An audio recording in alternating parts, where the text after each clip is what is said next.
Welcome to Rogue Media Network. You have a vision, and we can help you broadcast it. With over 150 podcasts distributed locally, nationally, and internationally, we pride ourselves in delivering high-quality professional content that's filled with humor, information, and entertainment.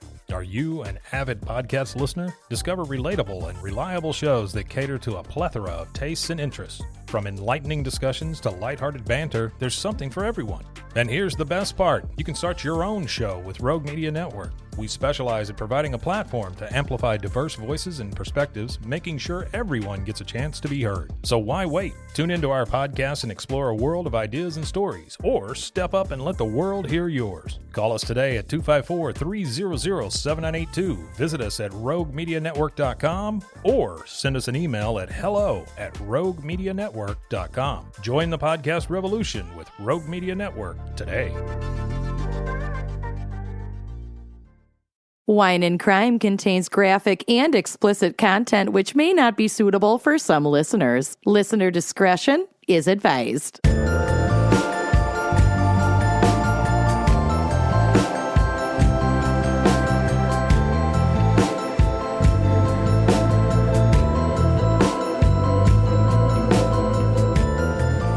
You are listening to Wine and Crime, the podcast where two friends fail at this, chug wine, chat true crime, and unleash their worst Minnesotan accents. Why were we so slow? I don't know. That was awful. That was really bad. Really bad. Loved Kenyon's it. not here. I'm He's not Lucy. here. I'm Amanda. Yay! Wow.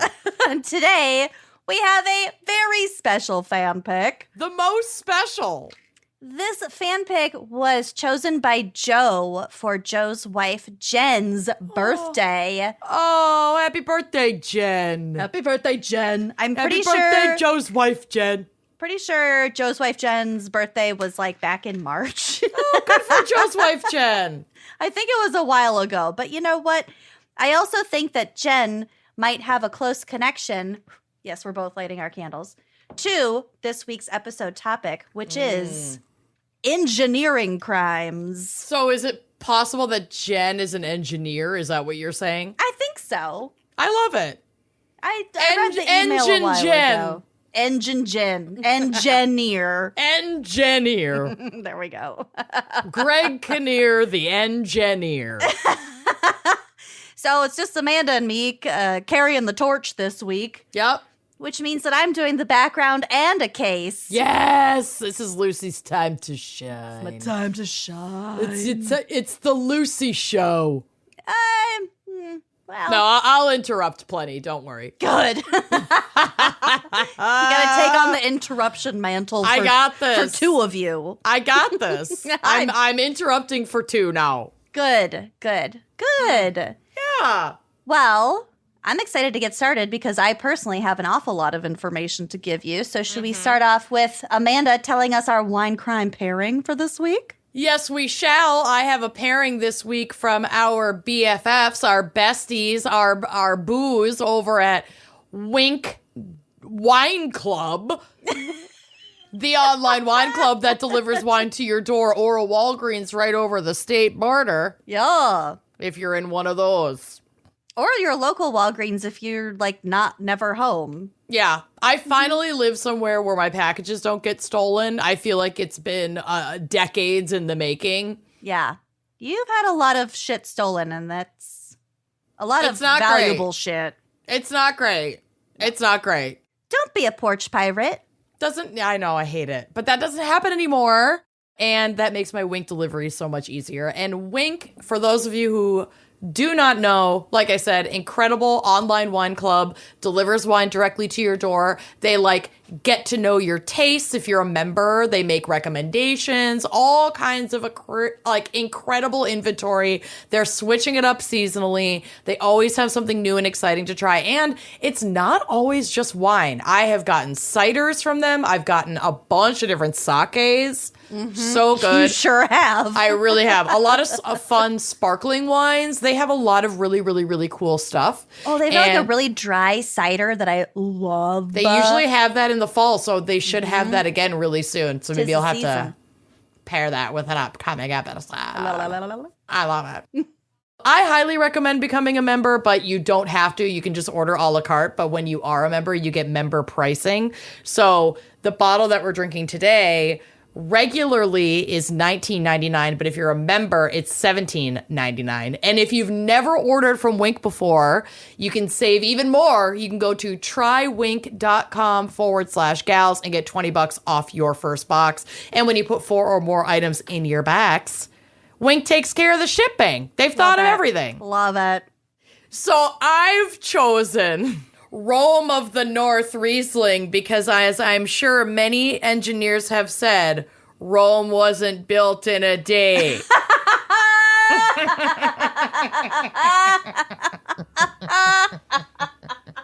Okay, that was a good one. It's pretty good, right? It's real good. It's pretty good. I've been sitting on this Riesling for a hot minute trying to figure out what to pair it with. I was like, Kenyon's got to pick some sort of like Roman tragic case or topic at some point, but it just wasn't happening. And then we got engineering crimes, and I was like, yes, Rome wasn't built in a day.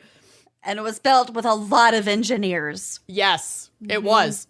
I personally really, really, really, really love Riesling, especially like in the summertime or in this very specific time of year, which is fall in Minnesota, which means it's 85 degrees. Yeah. Which means you get like 3 days where it's 65 and you're like, oh, it's sweater weather. And then the whole world is like, just kidding. 85, 90 degrees. It's supposed to be real nice this weekend. Here, anyway. I hope it cools down again because I'm ready to not sweat as much. And I've been walking a lot. Yeah. And my walks are very sweaty. Yeah. And you know I don't like that. You don't, but you also love baths. So. I do love baths, but I don't prefer to get into a tub when I'm sweaty. I prefer to shower when I'm sweaty and then or like rinse off and then maybe take a bath. Because then I feel like I'm sitting in my own sweat. I mean, you know what I mean? Regardless. That's why I don't love baths. I'm sitting in my own filth. I love baths. Anyway, this is a medium-bodied Riesling. Riesling is such a cool grape. It's so versatile. I think a lot of people, and I've talked about this many, many times, a lot of people associate Riesling with sweet white wine. And while barefoot. Yeah. And while, yes, that can be true, and Rieslings do tend to be a little less dry and a little bit more fruit forward, a little bit like on the sweeter side, when you find like a really nice balanced Riesling, it should be slightly sweet and it should finish nice and dry. And that's exactly how this one is built. It's medium bodied, it's slightly sweet. It's only 10.8% alcohol. So this is a great like hot afternoon, easy drinker. It's not going to send you to the moon. And you're going to get, the sweetness is going to come from like this sort of pear pineapple tartness. And then you're going to get that minerality that levels it out. So that like wet stone, that like petrichor just right after rainfall. And then it also has a little bit of a citrus hint to it. So you might catch just like a little hint of wine. Or sorry. Oh, well, obviously you're going to get a hint of wine. Hint of I lime. would hope so. Hint of lime. Oh Lime. my God. Okay. Wow. Got it.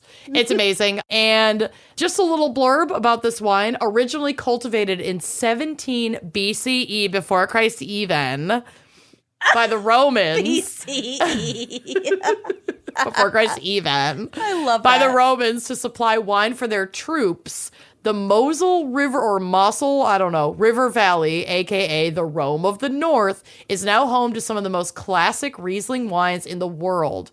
Our 2018 Rome of the North is made from grapes that were grown on steep, south-facing slopes that allow the fruit to ripen slowly, gaining complexity all along the way. After harvest, the wine rests for 8 months, same, in stainless steel.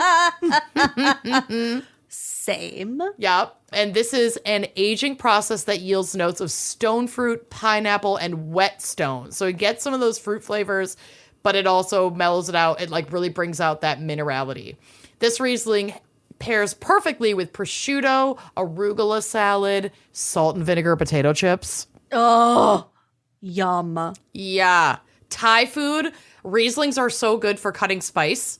So good with spicy foods, sushi, cheeses. Like, it's just so versatile. Pretty much the only thing you wouldn't necessarily want to eat it with or drink it with is like a super fatty red meat. Yeah. Everything else is like fair game, baby. She's also a popper. My Wine and Crime special edition XOXO, the Wine and Crime Gals wine, he is upstairs. So I'm just using, what is this?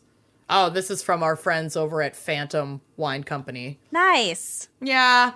It is what it is. We're getting more of those iridescent wine keys, by the way. So if you're listening and you feel like you missed your chance, They're coming back? they're coming back, baby. Yes. I don't feel love like we it. could really limit this edition because I people know. loved it so They much. loved them so much. Okay. Are we ready to pop? I'm so ready. I am loosening this little buttercup up, and here we go. Oh, Nice pop. that was a firm pop.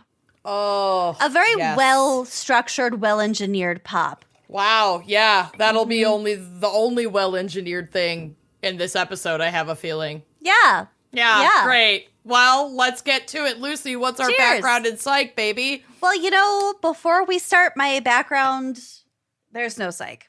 Oh, great. Shake those bones. Oh, I got some new bones. Oh, These what are did from you get? Kayla. These are Hey. various bones that Kayla collected for me and sent me in a jar at the top of which says there's no psych. So here we go. That is adorable. Do I see little vertebrae in there? Oh, yeah, there's all sorts of shit. Cute. There's a tooth. Oh, See that? I see it. That looks like a tiny femur. I think it's like a deer tooth or like some sort of bovine.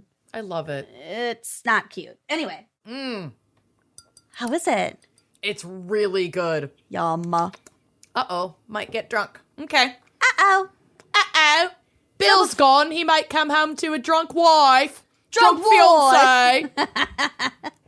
So before I start my segment, I just wanted to maybe popcorn read with you, Amanda, Oh, my God. an email that we got earlier this morning. Oh, my God. And since our email has a disclaimer, don't email us if you don't want your shit read on air. Well, I forgot that we were doing this. I also want to mention that this individual slid into my DMs this past week as well and called me a cunt.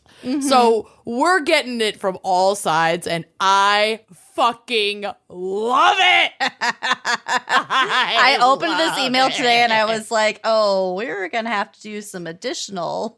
This is amazing. So, Lindsay Sutton, this is for you. Yep. Go ahead, Lucy. There you go, Lindsay. So the subject line is, OMG, I love this podcast. Oh. And here's what the body of the email says. Haha, made you open it. LOL, JK. This is actually the worst podcast I have ever listened to. Also, language warning. Oh, yeah. And bad grammar warning. Horrible. Yeah, whatever. You three stupid feminist white bitches are rude, annoying, and all you care about is what you three believe in and don't care about others' opinions. Don't at Lindsay me. is also white. We confirmed this. Just Oh so yeah, everybody Lindsay, is you might aware. want to lock down your social media if you don't want other people knowing where you work, for example. Oh, uh-oh. Don't at me. Don't email me that I'm wrong. You three clearly don't give a shit about your audience or your listeners. I've never listened to a podcast that doesn't give a shit about their listeners or care what their listeners have to say. It's I also bet- called... They're probably a huge Sword and Scale fan. Probably. I've never listened to a podcast. Okay, it's also called a true crime podcast, not your bullshit political views. Popcorn Amanda. We don't want to hear it. That was my next line. But oh well, it's your podcast. You're right, Lindsay. It is our podcast. Do what you want. We will. I will just make sure to unsubscribe. Tell others Glad you not to subscribed listen. in the first place. Yeah, thank you for those initial listens. Tell others not to listen and not support Wine and Crime. I can't wait for your 37 followers to stop listening to our show. Who would, oh my God, there's a fly in here. That's Three in flies, the email. 5 flies. That's in the email. Just kidding. Who would want to support a podcast that is for defunding the police? I mean, do you know that this is what makes me laugh? Defunding the police doesn't necessarily always mean abolition. Now, I am an abolitionist. Not everybody is an abolitionist. We do need some form of public safety. I get it. But defunding, we want to reallocate funds. The police budget is way too big. We need money for like schools and roads. Anyway. I feel like if that needs to be explained, then you're not going to hear it. Yeah. My poor mother is a dispatcher for a police department, and she's struggling to survive because her police department got defunded because of you three worthless, stupid, uneducated cunts. There's her favorite. First of all, we don't know where you live. We've had nothing to do with I know where they live. And I want to look up where this person lives and find out if their police department was actually defunded, because I'm going to say highly doubt it. Yeah. If they live here in Minneapolis, we have not defunded the police. Well, Mayor Fry has increased the police budget. They actually live in California, as is inferred, which makes this entire email so much more funny to me. Yeah, it's totally, I want to take credit. You're right. We did defund the police in your obscure California town. Mm-hmm. Anyway, Popcorn Lucy. You three say you're not racist, but you three are actually racist. Clearly, you three don't have any black or Hispanic friends. Your president, old Sleepy Joe, is ruining our country. I mean, there are parts of that I agree with. You know what, Lindsay? Not a big Joe Biden fan either, but go ahead. Go off. You know what, Lindsay? The last election was It was between rough. a rock and a hard place situation. I had to rip a shot before I went in and voted. Yeah, if you can already tell, this is a hate email. Whoa! Thank you for telling us, because I had no idea. I love it. You three are the reason why they give us millennials a bad name. Yes, the United States has a fucked up past, but get the fuck over it. It's part of history. That's my favorite. Oh, yeah. Okay. Popcorn Amanda, finish us out, baby. Also, so what if Donald Trump is supposedly the worst? Obviously, he loves this country and hates seeing it go to shit. Wow. This is what this country needs. We need an asshole president.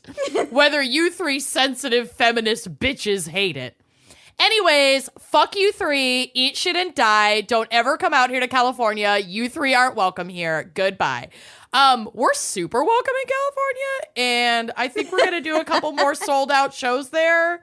Yeah. You know, after a certain baby is delivered. So I feel like they just lit a fire. I think we should reach out to them and offer free tickets to our next California live show. Yes. Well, they have a Yahoo email address, so I'm going to reserve judgment on that one. That was fun. That brought me a lot of joy. I love reading our hate mail. It's so funny. Yeah, especially this one with the subject line, OMG, I love this podcast. Just kidding. Made you open it. You know what? We would open it even if you said you hated it in the subject line. I would have been quicker to open it. Yeah, we open all of our emails. Yeah. I love it. Anyway, so... Thanks, Lindsay. We all know they're listening because nobody who cares as much to write this and DM you personally, and probably me too. I was gonna say you should check your message requests, because I check mine just every month or so, and that's where I found it. Okay, I'll look for it. I'm not following this person. They were following me. I hope they called me a cunt. They did in this email, all three of us. Oh, yeah. Okay. Yeah, you got cunted too. I just saw mine twice. Thank you, Lindsay. Love you. I wish you the best. Maybe some mental health support. Mm-hmm. And have fun in that career, which actually boggles the mind what you do for a living. So tell me not everything say it after recording. And I also, will. Talkspace, promo code GALS. Anyway. Promo code GALS. Okay. Back to engineering. Let's go to my segment. This is the background of engineering. There is no psych, as we've established, except for the psychosis that just happened. Right. We got a little bit of psych with that email. Mm-hmm.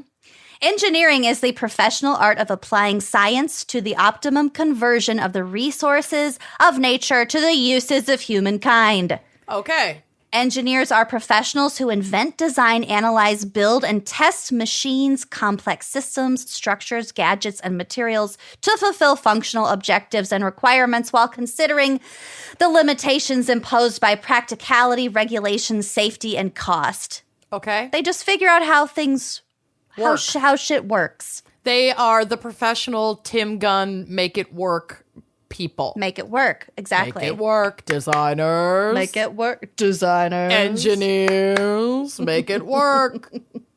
The I word need the Mall of America. Make it work. we need a new spiral sparking ramp. Make it work. Yes. Actually, we do. The word engineer, so the Latin word engeniator is derived from the Latin words engineer, which means to contrive or devise, and ingenium, which is cleverness. So like ingenious. Yep. This is tracking. It does. Engineering is based principally on physics, chemistry, and mathematics, and their extensions into material science, solid and fluid mechanics, thermodynamics, transfer and rate processes, and systems analysis. Yuck. So clearly, you have to be really smart to even understand what the fuck I just said. And like that specific kind of smart where it's like science and math. Yeah, Like I'm really smart. really logical. I could never be an engineer. That's why I didn't go into mortuary science. There was too much logical, Science. like A plus B equals C. It's why I don't bake. There's no Baking is room. hard. There's no room for flexibility. It's too much. It's too much logic. It's too many. It's too formulaic. I'm with you. I just don't get it. I mean, I get it, but that's just not how my mind works. You also are not a sweets person, so like whatever. You have no need to bake. I don't like bread. I don't like sweets. I wish I didn't like bread. I made What I wouldn't give to not like bread. Why do you like bread? Just for the butter? It's pillowy, savory magic. I don't know how you don't like bread. I'm in the majority here. I think that my dislike for both bread, beer. Oh, you don't like yeasty things. Well, I think that because I don't burp, I don't have that release of gas, so I feel bloated way fucking faster. That's fair. Than the norm, I think. That's fair. Yeah. So I can't eat. That's why I eat so fucking slowly. I can't drink a lot of like mixed drinks or, things like that. Listen, I support it. I am here for you and I love you just the way you are. Oh my God, I love you just the way you are. You dumb cunt. You dumb feminist cunt. Yeah.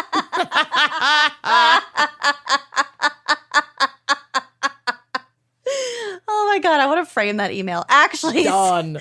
Someone should cross-stitch it. My friend Ben said, or someone, or maybe it was Tanner, said we should just put it on a t-shirt. That whole tirade. Oh my God. That is so it's like the Tom's house got broken into, and then my son had to go. He flipped his car. And, I've had a stressful day. Then he flipped his car. Yeah, I'm under a lot of stress. Yeah, exactly like that. Tom's house was broken into.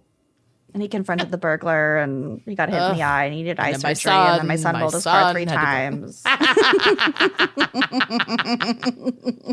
Anyway, it's so good. I love it. Okay, so you got to be smart to understand that. You also have to be really smart and have an extensive knowledge of your specific engineering expertise to be a good engineer. Yeah, I'd be a terrible engineer, period, full stop. Yes. Professional engineers typically have a 4-year degree plus a master's degree in a specific engineering discipline, plus 4 to 6 years of peer-reviewed professional practice culminating in a project report or a thesis and a passage of engineering board examinations. You're a fucking doctor. Yeah, that's intense. You need so much. Oh my God, I see that fly on the back of your microphone. Gross. What? Where? Right by where your cord hits that gray thing above the black arch. Nope, right in front of your forehead. It's back there. Here? Yeah. Did you not just see it fly past your face? No, you didn't. I saw it. It was a little tiny one. No, you missed it. Okay. I'll keep going. Great. There's that fucking fly is in here somewhere. It sure is. I'm gonna get him. So yeah, you need a lot of fucking education to be like a licensed professional, a legit engineer. Which, like, thank God, because you're building like bridges, they are building and roads, bridges, yeah, things that we interact with and like walk into every day. Yep. But we just don't always think of it because it's so pervasive. It's everywhere around us. Like, you just don't really think about it. Right. In the United States, professional licensed engineers can have the letters P.E. after their name.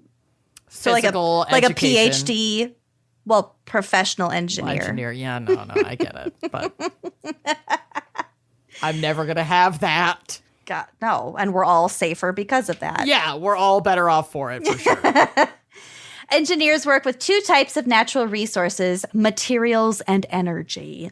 So materials acquire uses that reflect their properties, so like their strength, ease of fabrication, lightness or durability, their ability to insulate or conduct, like electricity or heat or whatever, and their chemical, electrical, or acoustical properties. Ooh, so if you're engineering like an orchestra hall, for example, you're going to need to know the acoustical properties of the drywall that you're building the walls out of and whatever.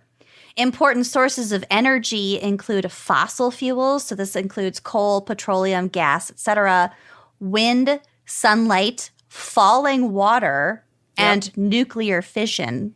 The fucking, if everyone listening, I was almost going to say, if anyone here in this audio space has not been to Niagara Falls, you should go. And there's like the Canadian side. It's the better side. But there's like all this information. There's like a museum basically there about the power grid that they can power from the falls. And it's really incredible. I bet it's huge. Yeah. I mean, those falls are epic. Yeah. My only experience with Niagara Falls is Jim and Pam's wedding. Going over it in a barrel. That one time. Just that one time. Just that one time. I was drunk. It's fine. I was drunk. I didn't feel anything. So stupid. That would be my worst fucking nightmare. Just the sensation of falling inside of a barrel. Absolutely fucking not. The thought of it actually makes me like feel physical fear. I'm so scared of heights. No. Mm-mm. Well, you might not love the last part of my segment then. Great. Is it happening now? No, not yet. Oh, good. Okay. So there are lots of different types of engineering, including aerospace engineering, agricultural engineering, nuclear, civil, geoengineering, military, industrial, electrical, and electronics, mechanical, chemical, petroleum, bioengineering, fire protection engineering. So like fire alarms at like the sprinklers, they like detect heat. They put the fire out. Okay. There's a lot more like practical application. Yeah, basically everything requires some kind of engineering. Literally, yes. Yeah. Also software engineering. Mm-hmm. So here's a fun fact for you. The namesake of Mount Everest, which apparently is pronounced Everest, or whatever. I don't know. Okay. I found some alternate pronunciation. Okay. Anyway, it's named after George Everest, the Surveyor General for the British Empire in India. He made substantial contributions to the measurement of the Indian Meridian Arc. So, like, among the work that he did, he started at the southern tip of India and walked all the way to the foothills of the Himalayas to essentially do like an on-foot geological survey of that area. He was surveying, topography. That's how my mom's dad died. He was doing in South America. In South America, when my mom was 6, he was in the Air Force or the Army, or I believe the Air Force because he was flying a plane, but he was flying like a single engine plane in South America doing like a geological review or survey, and he crashed his plane and they couldn't find him for 6 months. And then like indigenous folks in that area found the wreckage up in the mountains and like carried him down to a mission because they couldn't. No, he died. He was dead. They carried his remains to a mission, and I believe I'm remembering this correctly. I'm sure my mom's going to call me like on the way home from listening to this episode, but because I don't believe that the folks who discovered the remains could speak or read English, but they like recognized that the dog tags that he was wearing were likely in English. Yeah. And so they brought him down to a local mission, and the priest there could read English and could identify him, but it took 6 months for them to find anyone to find him. It was wild. Cool. I mean, I wasn't there and my mom was 6, but like, yeah. So my mom lived in South America, and then after he passed, they couldn't live on base anymore, so they moved back to Massachusetts. Well, I'm sorry for your mother's loss. Yeah, that would be rough, losing your father as a little kid. I mean, Especially it all just sucks. disappearing, not even knowing what happened to him. Yeah. Ugh. But yeah, it's a very interesting job. I mean, it requires a lot of education and smarts to pull that off. So yeah, weird. I forgot about that. I didn't know he was doing like a survey thing. Yeah, it's like a weird fun fact. Cool. Mm-hmm. So speaking of fun facts, something Not so fun fact, I guess. He died. Sorry, Suzanne. Sorry, Mom. She probably likes it as a fact. Of course. Little cocktail party trivia. So something else I didn't know about engineers, which actually makes a lot of sense, is that they have a very serious code of ethics, sort of like doctors, like a do no harm. Yeah. Because they have because they have obligations to the public, employers, and the profession itself. Each engineering discipline has its own society that you're like part of. Okay. So if you're a civil engineer, you might be like it's not a union for like union purposes. Do you see the fly again? I see it. Now it's gone. Just let it tire itself out. It'll take a nice long nap. Okay. It's like a 3-year-old. Run it out. Just run it out. Just run it. Oh my God. Okay. Do you need to take a break? No. We're gonna, this is incredible audio content. Yeah, looking it's great. at a fly. This would be a good time to subscribe to our Patreon so you can see this happen on camera. Yeah. I see him. I fucking see him. I think I see it too. I wish I had like a little spray bottle. He's cleaning his little hands. Ick. He's doing that thing that flies do. Ew. I'll catch you. Gadget next time. Yes, that! Holy shit! I used to watch Inspector Gadget. Yeah. He landed on top of my camera. He knows I can't swat at him there. Oh my God. Okay. So so each engineering discipline has its own society. So for example, civil engineers have their own. We build bridges. We are not allowed to let bridges collapse onto people. We can't fuck it up on purpose. Like Yep. we have to do our due diligence to make sure it's safe. Because your due thousands diligence. of people will be on it every day. And also because a lot of engineering like projects such as buildings, bridges, things like that, boats, airplanes. Oh, we'll get to boats. I bet we will. Because they are such big projects that there is a very long like chain of authority in there. Sure. Yeah. So communication is really important.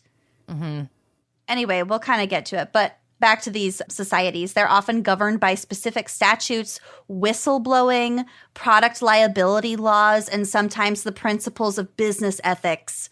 So, whistleblowing. well, let me give you a quick example of whistleblowing. Okay. So, Yeah, I'm just curious how that factors in. So I'm glad you have an example. I do. So, the Challenger, do you remember the space shuttle the space Challenger? shuttle? Yeah. That yeah. exploded?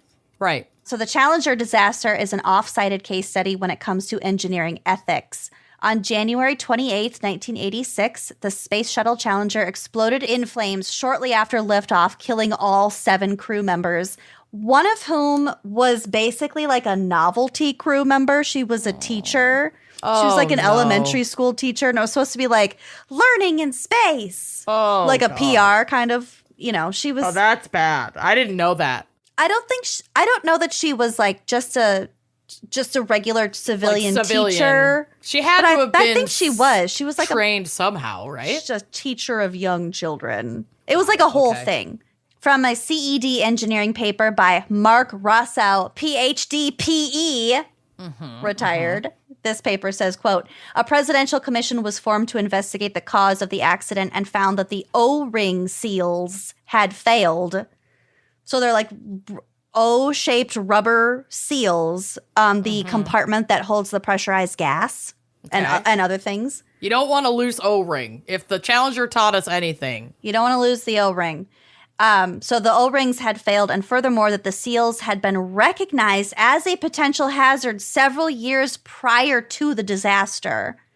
The commission's report stated that because managers and engineers had known in advance of the O-ring danger, the accident was principally caused by a lack of communication between engineers and management and by poor management practices. So it was like you kind of had the obligation to blow the whistle because this was so dangerous, not that you shouldn't blow the whistle. Oh, yeah. Nothing in this is warning against blowing whistles. That's what I figured, but I was curious because yeah, there are people, the high level operatives who are pro blowing and very anti blowing. Well, you have Snowden. You have engineers, the people on the ground who are doing this work, who have expansive knowledge of what's happening, and it is then their you have duty to make sure that knowledge is shared and not like fucking hoarded so that the safety protocols are met. work. Yeah. Yep. Okay. You that also makes perfect sense. You also have the people in authority, the people who oversee the engineers. You also have the entities that have all the money. That's where I get concerned. So we have power, money, overlording the people who know what the fuck is actually happening. Because when capitalism gets involved, then I could see the people with the money not wanting to share certain secrets so that they're the ones with like the cornered market on that creation. Especially when it comes to things like space flight, NASA. Yeah. We have a political obligation to reach these milestones before other nations. So there are all sorts of factors going on in this particular case. So basically, there was a man named Roger Boisjoy, Happy Forest, who Love it. who after the explosion came forward to share his account of the history of the O-ring failures. So basically, it boiled down to the O-rings. Too late, dude. I know that they weren't stretchy enough because of the unusually cold weather. When the overnight low, when they launched this space shuttle, I assume out of Cape Canaveral, 8 degrees Fahrenheit. In Florida, that's nuts. Yeah, they were not anticipating that. It was crazy fucking cold, and this guy and this guy, along with other engineers, knew that the material that these rings were made out of did not do well in really low temperatures. Yeah, they get brittle. They weren't stretchy enough. So the rings broke, causing pressurized gas to bust into the fuel tank and explode. Wow. It's amazing what cold temperatures will do to fuck up your predictions in engineering, and we will get to it. I'm so excited. Allegedly, this concern was communicated, and they decided to move forward with the launch anyway. So I'm not sure that this particular guy qualifies as a whistleblower, since he only blew after the accident. But his testimony is the main reason why we have so much information about what happened. So this particular paper goes on to discuss why some engineering failures are just categorized as unforeseen accidents, because of course that's going to happen anyway. It's just, you know, it is what it is. And others are categorized as ethical failures. Really interesting. If I had more energy, I might be tempted to go into an engineering ethics K-hole, but I'm just not there right now. Nope. But for those who are interested, it's a fascinating topic. Yeah, it is.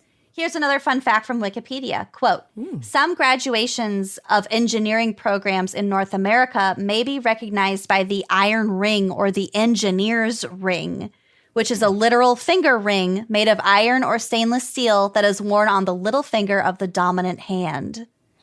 This tradition began in 1925 in Canada with the ritual of the calling of an engineer, where the ring serves as a symbol and a reminder of the engineer's obligations to the engineering profession. Cool. In 1972, the practice was adopted by several colleges in the U.S., including members of the Order of the Engineer. So if you see somebody with a stainless steel or iron pinky ring, on their dominant hand, likely their right hand, that might mean that they are an engineer. a PE, a professional engineer. That's cool. Yeah. And then I have one last nice story. Oh, I didn't even tell you about your fear, the Challenger. So something I didn't have in my notes. They don't think that all of the crew members died from the explosion. They think that some of them were alive as they plummeted in their capsule into the ocean. Why are you like this? I don't know, because we brought it up before. So of course I read on to see who died in the explosion and who didn't. Who sunk to the bottom of the ocean. Great. Falling over Niagara Falls, falling out of space. Yeah, well, not space, but like Shh, it's space. Way up there. May as well be fucking space. To me, it's the same shit. They reached terminal velocity by the time they hit the surface of the ocean. So great. That's okay. If they didn't die in the explosion, that's what they died definitely when they hit the surface of the water. Thank you. Great. Thank you. You're welcome. Yep.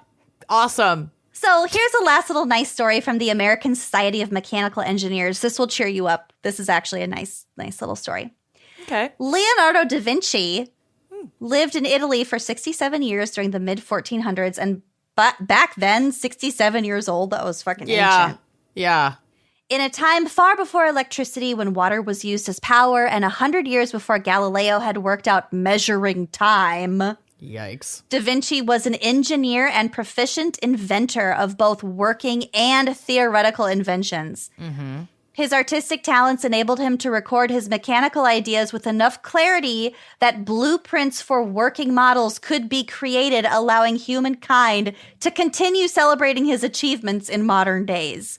I love it. So one of his achievements being making those angel wings for Drew Barrymore in that Cinderella movie. And those water shoes. Yep. Mm-hmm. I So want to watch that. Ever After. He was so fucking smart, so creative, and also so artistic that he was able to communicate his designs in the form of blueprints before blueprints were really like a thing.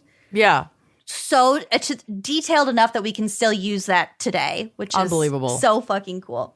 Mm-hmm. So there was a need for engineers in Milan in the 1480s to design military fortifications because the region was at war at the time. So Da Vinci wrote a proposal to Duke Sforza, which could now safely be deemed to be the world's best cover letter. Amazing. Detailing his capabilities and applying for an engineering position. So here's what his cover letter says. In case of a siege, I know how to dry up the waters of the moats and how to construct an infinite number of bridges, covered ways, scaling ladders, and other machines for this type of enterprise. Done. Hired. When can you start? Yeah, he got the job. You had me at moats. At age 30.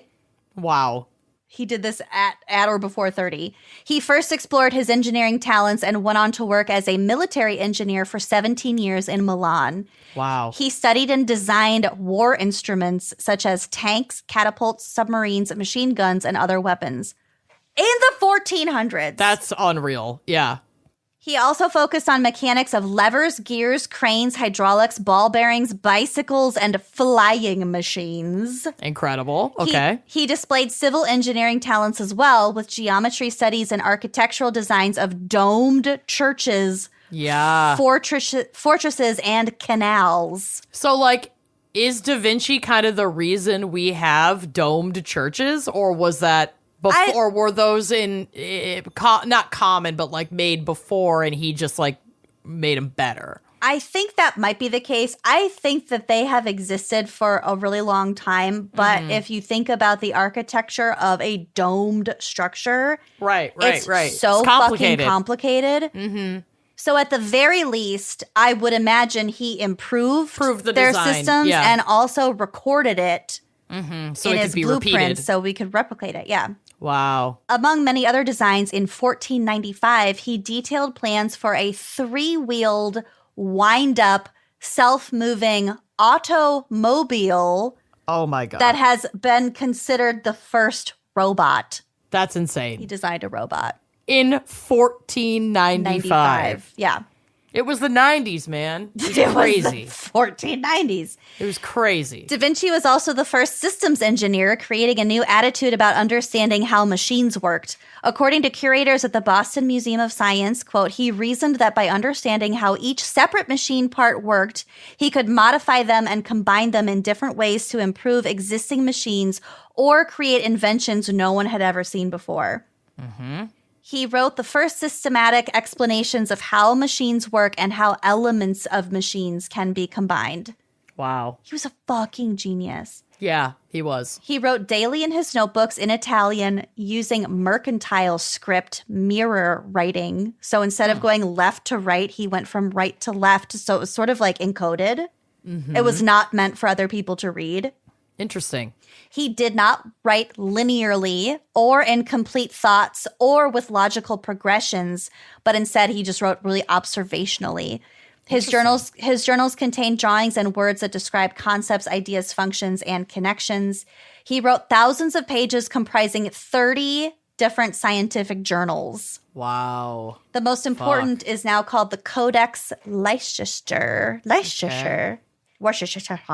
Worcestershire. His only known continuous and completed writing covering the nature of water, its movements, laws of currents, and how they relate to air, motion, and the stars. Wow.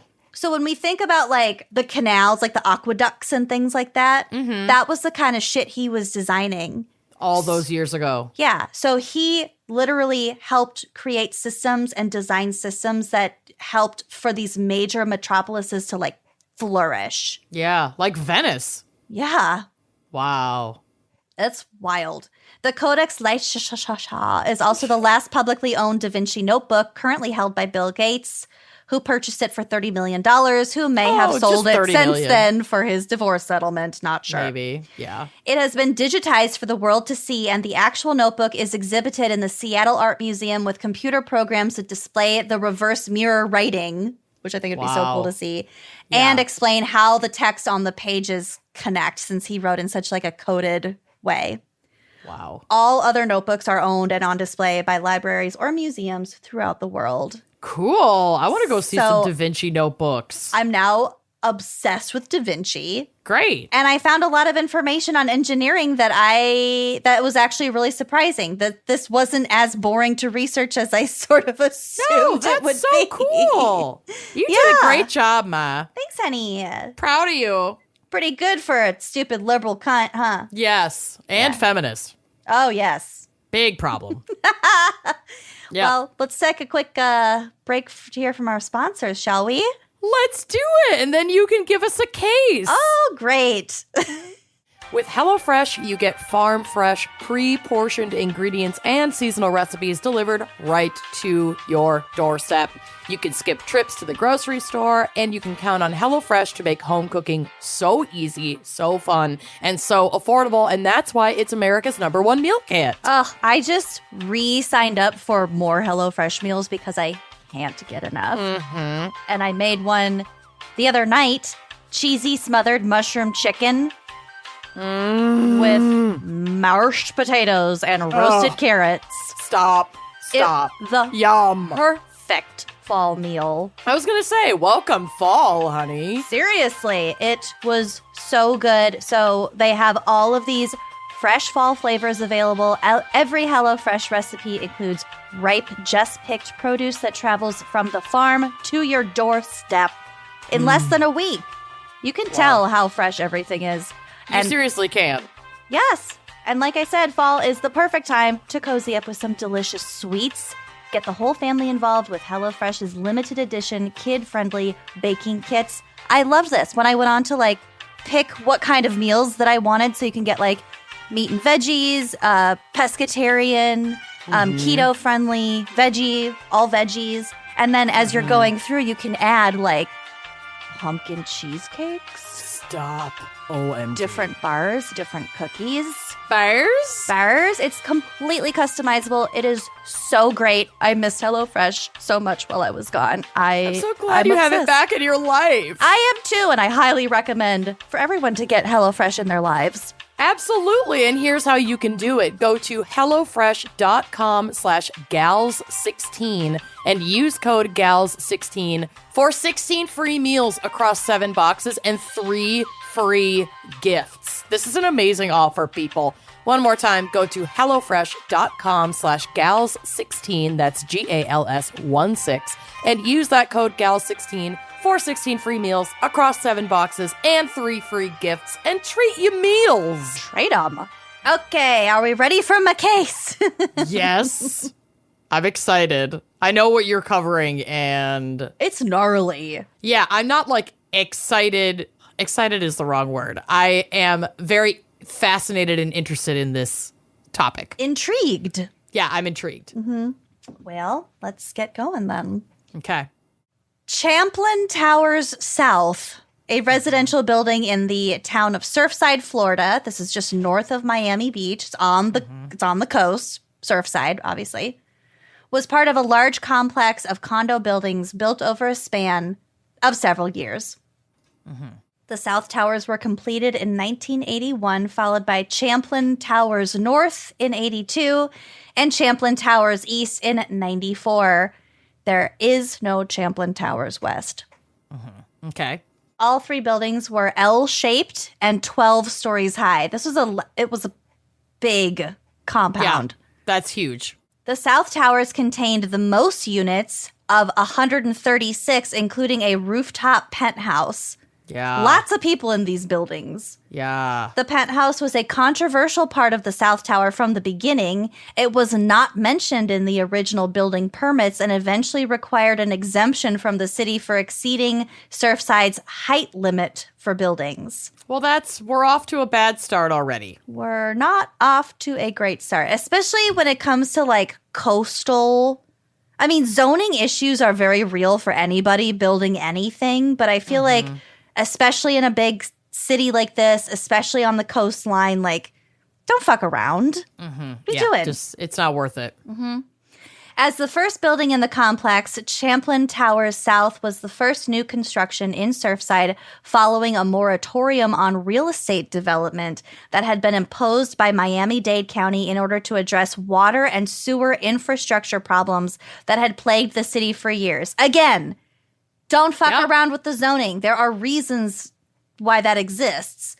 Fucking blow the whistle, guys. Like sometimes it's just aesthetic. Some cities don't want buildings over like 2 or 3 stories because it's like a historical situation, which should be respected also.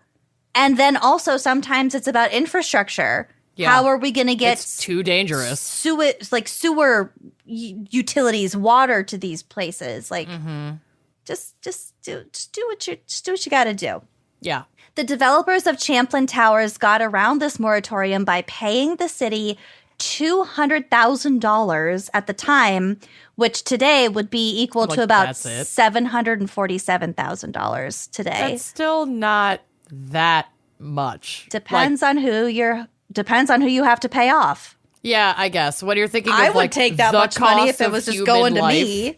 Yeah. Yeah, I suppose. But they're not considering human life yet. Yeah.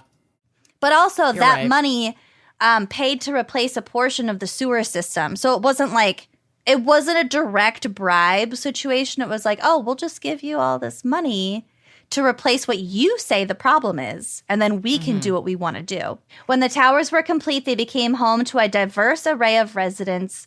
About 54% of the residents identified as non-Hispanic white and 45% as Latino or Hispanic. There was also a large number of Jewish residents, not because of, but the building was also within walking distance of 5 synagogues. So it's a very diverse neighborhood. There were all sorts of people living in this building. Right. It was a busy area and a lot of people in this condo. Yeah. Then at approximately 1:14 a.m., middle of the fucking night on June 24th, 2021, tragedy struck. Tragedy struck. That's hard to say. While most residents were asleep, the pool deck of the building partially collapsed. This was followed at 1:22 a.m. by the collapse of the north central section and the eastern wing of the building. This final collapse of the building lasted less than 12 seconds. So fast considering how much damage was done, but it still happened really rapidly. Yep. Only 3 residents who lived on the collapsed portions of the building survived, and a total of 98 residents died Wow. in 12 seconds. That's horrifying. Yeah. There were a total of 126 survivors, most of whom escaped from the portion of the building that remained standing. The central and east wings were reduced to 40 feet of rubble, which rescue workers spent weeks digging through, but no additional survivors were found. Wow. Don't you remember when this happened? There was like Yes. constant coverage of them just digging through like It was broken cement. It was so sad. And I feel like even at the time, like all the people covering it were just like, I don't know how anyone would, I don't know how they pull anyone out alive. My God. Oh, it's really heartbreaking. Almost immediately, shock at the scale of the tragedy transformed into outrage and a desire for answers. The Miami Herald launched an investigative reporting series that uncovered numerous failings and warning signs that had been ignored in the lead up to the collapse. No whistleblowers. A federal investigation into the collapse was also initiated. Today, more than a year after the tragedy, there is still no one agreed upon cause of the collapse, but federal investigators have stated that, quote, many factors contributed to the ultimate outcome. Okay, thanks. Great. Cool. Yeah. Awesome. Thank you. So a lot of people fucked up? Great. Love that. During a presentation in the summer of 2022, one of the lead federal investigators looking into the collapse, a man named Glenn Bell of the National Institute of Standards and Technology, stated that the committee had not, quote, ruled out any scenarios and has about 24 hypotheses that are being actively considered. Okay. So basically they're saying it could be almost anything. Yeah. We're figuring it out. Yep. Like it could have been a structural failure that could have been prevented years before. Yeah, we're looking into it. Could have been termites. Could have been terrorism. I don't fucking know. He went on to say that, quote, I've been investigating and studying structural failures for over 40 years, and I can say that this investigation is one of the most difficult and complex of its type ever undertaken. Whoa, that's a big deal. I would imagine that something like a 12-story condominium with Yes. almost 200 residents Yes, of course. Of course. This would is require absurd. more oversight than, say, I don't know, someone's deck. Right. I don't know. And I'm certainly not comparing this to someone's deck, but I get what you're saying. I'm just saying you would think and hope that there would be way more fucking oversight when it came to anything. Yeah, I just, yeah. It's horrific. A huge fucking building where a lot of people live. Both the Federal Investigative Committee and the Miami Herald's in-depth investigation have pointed to several likely causes. One contributing factor in the collapse was likely the corrosion of the concrete and rebar in the towers by water, because it is on the ocean. Yep. And Makes things sense. with like salt water corrode much more Faster. quickly than Yeah. fresh water, right? Yep. Following the collapse, it came to light that a 2018 inspection of the Champlain Tower South by an engineering firm had found, quote, major error in the construction of the pool deck, Here we which go. again was the first section to collapse. Yep. The major error was that the waterproofing portion of the deck was not sloped, meaning that rainwater was simply collecting on this layer of the deck and remaining there until it evaporated. Or soaked into the building. Yeah. And you're right on the fucked- ocean. So the It's so the humid, salt it's- water, it even though it's fresh rainwater, it's gonna get salty. It's gonna corrode faster. Oh, and just the way that water soaking in can fuck with the structural integrity of so much. I mean, you and I as homeowners know we know water how damage. much damage water can do. It's bad. It can be really fucking bad. Yeah. Really fucking bad. Over the years, this had caused severe damage to the concrete slabs below the pool deck, This 2018 report had concluded that the portion of the building underneath the pool deck needed to be removed and replaced, and that, quote, failure to replace waterproofing in the near future will cause the extent of the concrete deterioration to expand exponentially. 2018. Concrete. This was 3 years before this shit went down. Literally Concrete went and down. constant soaking in water is not a fucking good combo, man. No, especially when it's supposed to be waterproof. It's a pool deck. Yup.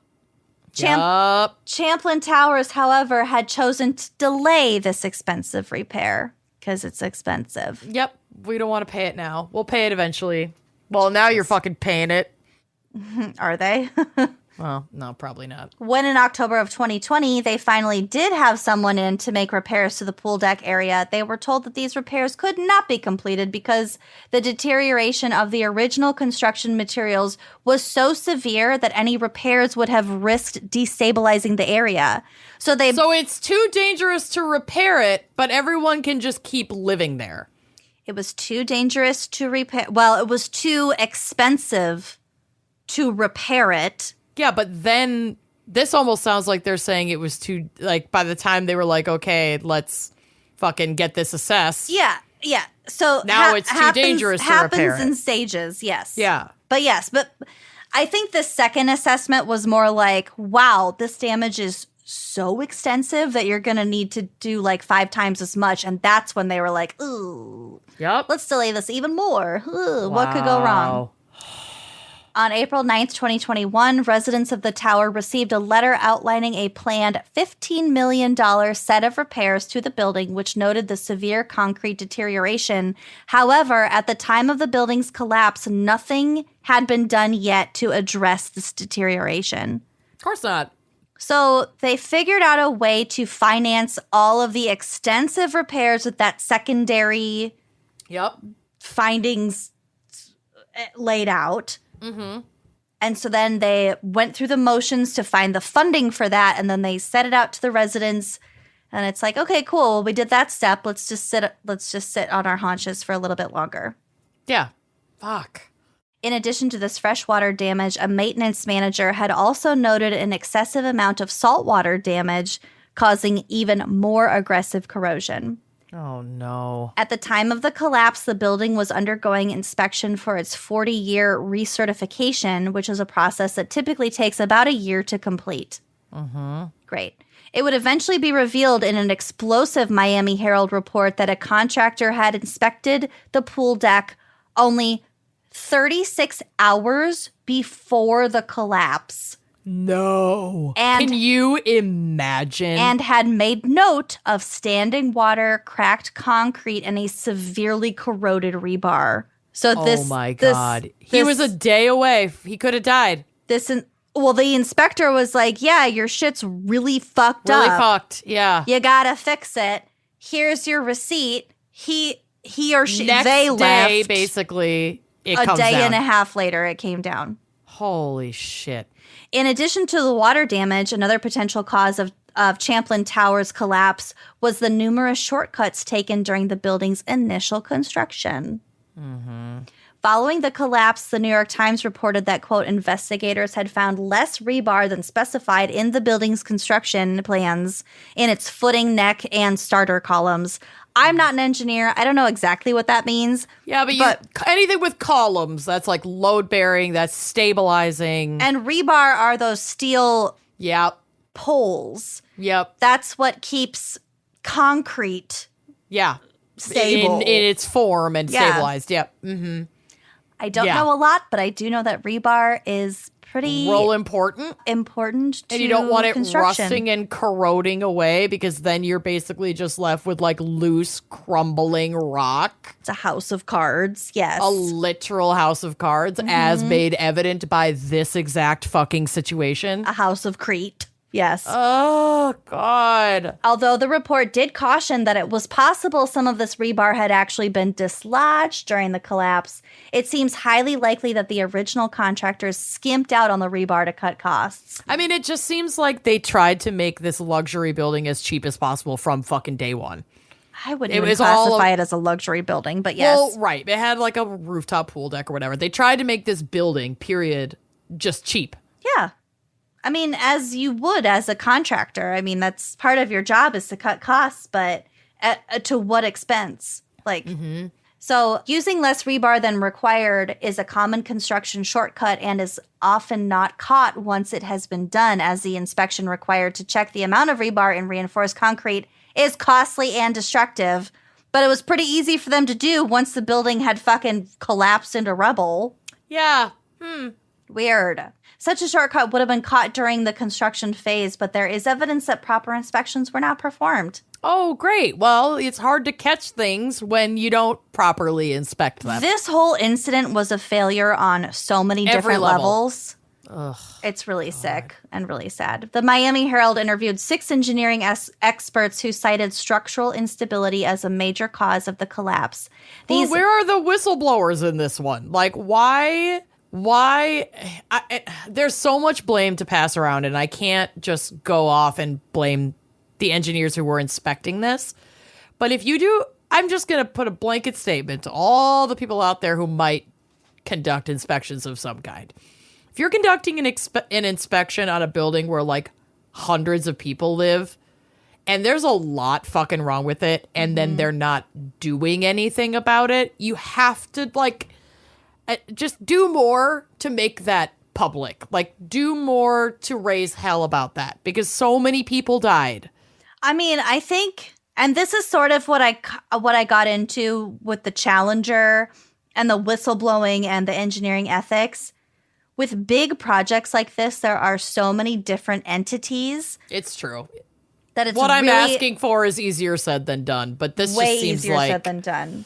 I think it's pretty rare that any one individual would encounter a glaring problem, I guess, to which they could blow the whistle about. But it just seems like in this specific circumstance, there were I don't a lot know, of glaring because you problems. have the owners, the builders, the contractors, the engineers, the actual people pouring the concrete, placing the rebar, all this. There's so many different entities. I would just be... when I become an engineer, when you get your PE, when I get my FIED degree and I start doing inspections, I'm going to start a blog where it's like, these are my results. Everybody, they're public. Everybody read them. I mean, that's all I'm saying. I'm going to blow my own load, my whistle. I'm going to wet my whistle on my own I'm going to wet my own whistle. Yeah. I mean, yes. And this is another problem when people scream for deregulation of things like that. It's like, okay, you want to regulate less? Look at what's going on. I don't know. There's I mean, there are some areas where it would be great to regulate less, and some areas where capitalism is obviously winning and we need to fucking regulate more. I would argue that this is an area where capitalism is winning. Yep. Agreed. Okay, so Herald interviewed 6 engineers, blah, blah, blah, structural instability as a major cause of the collapse. These engineering experts described how either a structural column or concrete slab beneath the pool deck gave way, and they had both, causing a progressive collapse in which the rest of the building became almost immediately destabilized following the loss of the pool deck support. So I can understand both of those things fucking gave way. All of these things can be true. Yes. Yeah. But they were saying it could be that it was just this one specific support that caused the rest of the domino effect. But it's kind of unlikely, because if that, was that really the only problem? Really? Although the full extent of corners cut during construction will likely never be known, corruption during the construction has been cited by multiple sources as a potential major contributing cause of the collapse. Finally, a major contributing factor, he lit his tail. It's burning. Ray! Why don't you just go? Just go. Oh, Ray, you tried to light your tail on fire. It stinks. Ugh. Nothing like burning cat hair to really wake you up at 7 p.m. on a Wednesday. Yeah, it's like a full shot of espresso. Finally, a major contributing factor to the number of deaths caused by the collapse was the complete failure of the audio warning system meant to warn residents in case of an emergency. So that's another engineering fail.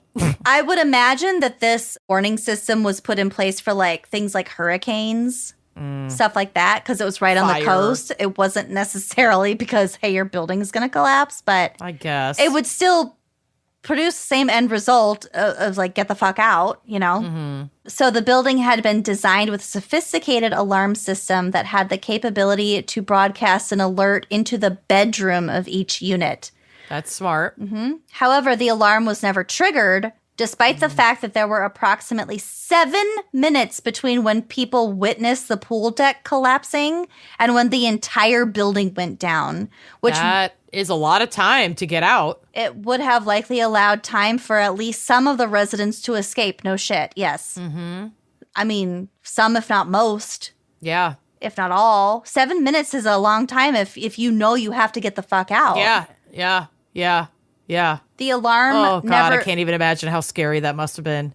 My God. The alarm never triggered for one simple reason, and that is the building's security guard had never been notified of the system's existence and did not know how to trigger it, which could have been done with the push of one button. Oh, They didn't know. my God. They did not know it existed. The security guard on duty that night, someone named Shamoka Furman, later stated in an interview, "If I'd had known about it, I would have pressed it." Duh. Well, yeah. You're a of course you fucking would've. human. Oh, my God. Oh, my God. That poor bastard, too. I know.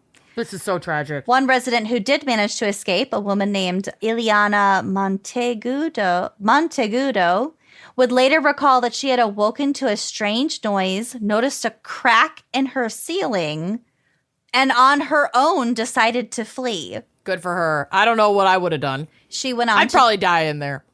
Oh my God, I couldn't. I don't know. I'm such a heavy sleeper. I probably would have woken up and noticed, but I don't know what my conclusion would be in the middle of the night.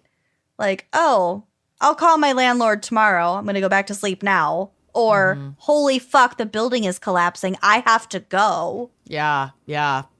So she went on to describe how, quote, "There was silence, there was no movement, nothing. I thought the building was empty.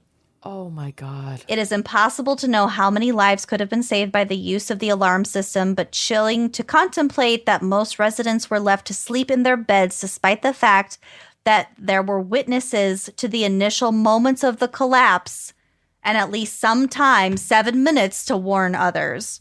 Wow. God, Just yeah, that let 'em alarm is sleep. so crucial. I know. Following the revelations about the numerous failures leading to the collapse in June of 2022, a Florida judge approved the settlement of more than $1 billion to the families of the victims. Good. I mean, you can't put this fucking fly is back. You can't put a price on human life, but they should have to fucking pay. Hit them where it hurts. Exactly. Especially because capitalism, in essence, caused this entire thing. Yep. The judge would later state in an interview that, quote, "I don't think I have shed as many tears in my 61 years as much as I have throughout the last 5 weeks." And this is referring to the testimony of the victims' families. Can't even imagine. The settlement was ordered to come from several sources, including insurance companies, engineering companies, the luxury condo building that had recently been built next door alongside the previously listed causes of the collapse. Some experts also believe that this neighboring construction contributed to the destabilization of the Chamberlain Towers. Wow. Chamberlain Towers. Like you said, like we've discussed throughout this whole thing, there's so much blame to pass around here. They should all be fucking kicking in to pay restitution to these families. Absolutely. Yep, I agree.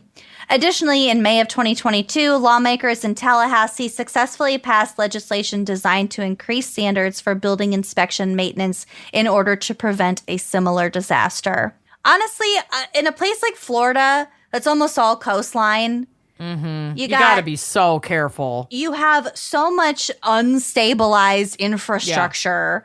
Yeah. You have got to be so aware of where you're building, what you're building on, what the future is going to bring, like weather-wise, erosion-wise. And just the status of the structure itself, because it's constantly wet. There's a constant barrage of weather. The salt There's water, extreme the heat. corrosion. There's salt water. Yeah, it's just like there are so many factors that are going to make it more complicated than building a house and Minneapolis, basically. And also the building up of surrounding structures, too, because there's always going to be buildings going up on the coastline. Right. However fucking stupid it is. Right. Yeah. Anyway, Florida. Jesus. Ugh. So one section of the new legislation stipulates that condos taller than 3 stories must be inspected every 10 years. It also requires condo owners to maintain a reserve fund to address needed repairs. Good. In a bleak footnote to this tragedy, also in the summer of 2022, a Dubai-based real estate development company called Damac Properties won a $120 million bid to acquire the former sites of Champlain Towers South.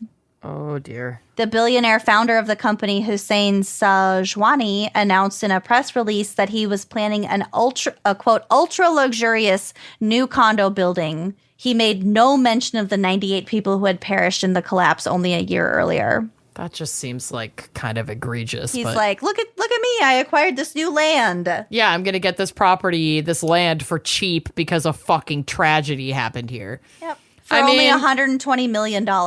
Yeah. For that whole property. Capitalism going to capitalize. Anyway. That's so sad. Oh, my God. Gross. Obviously a crime of engineering. Yeah, I didn't know how. I knew that there was like a lot of negligence at play just because I was watching the news about it, but I didn't know how deep it went. Sometimes it takes like hearing about these sort of instances in their totality to really piece together how fucking bad it was. And this is one of those cases for me personally also.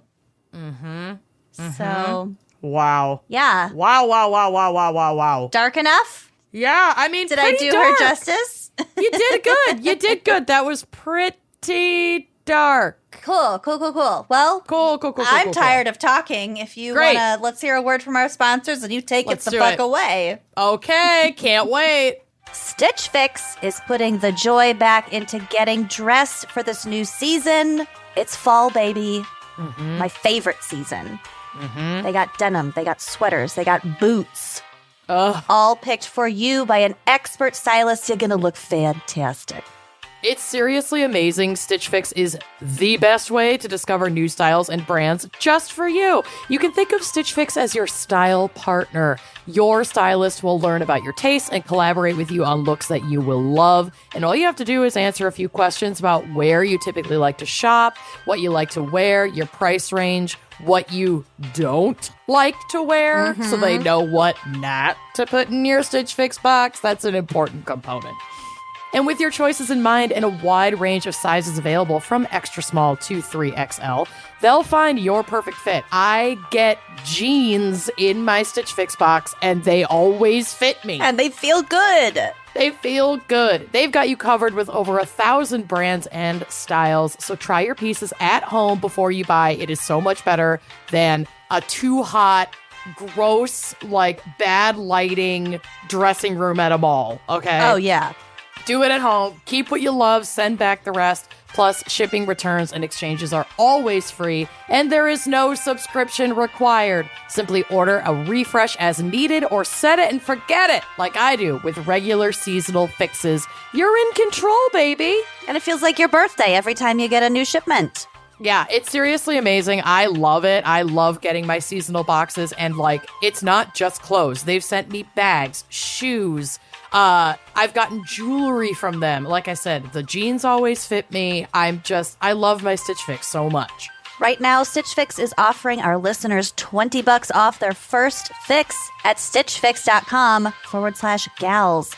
That's stitchfix.com/GALS for $20 off today. One more time, stitchfix.com/gals, and treat your wardrobe. Treat it. Are you feeling a little anxious? Yes. A little overwhelmed? Yes. Yes.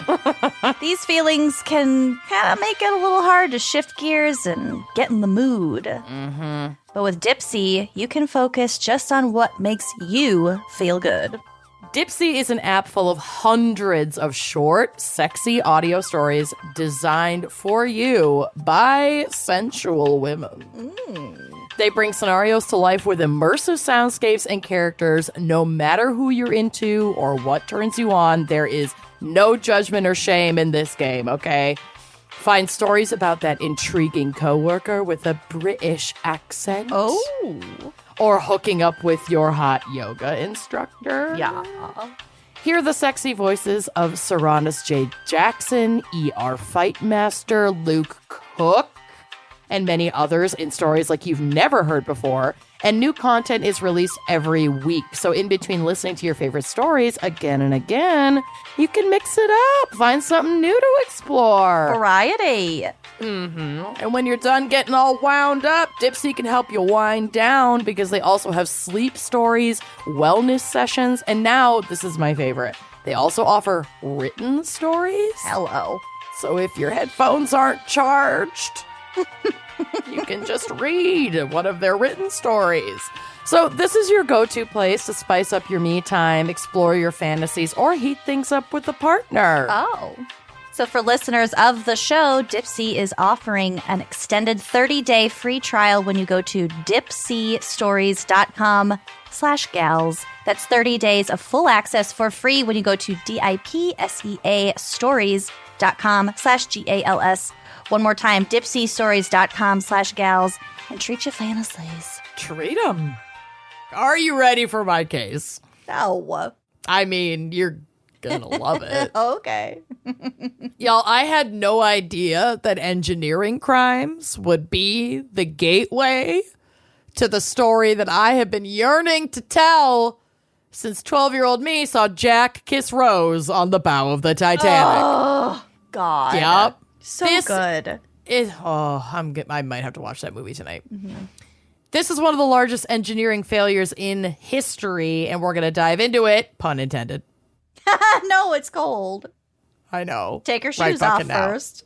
Ugh, that's not going to help you. So, for those of you who have been raised in an M. Night Shyamalan's The Village style environment, the Titanic was a ship. A ship built, or at least, like, folks were told to be an engineering marvel that would change sea travel forever.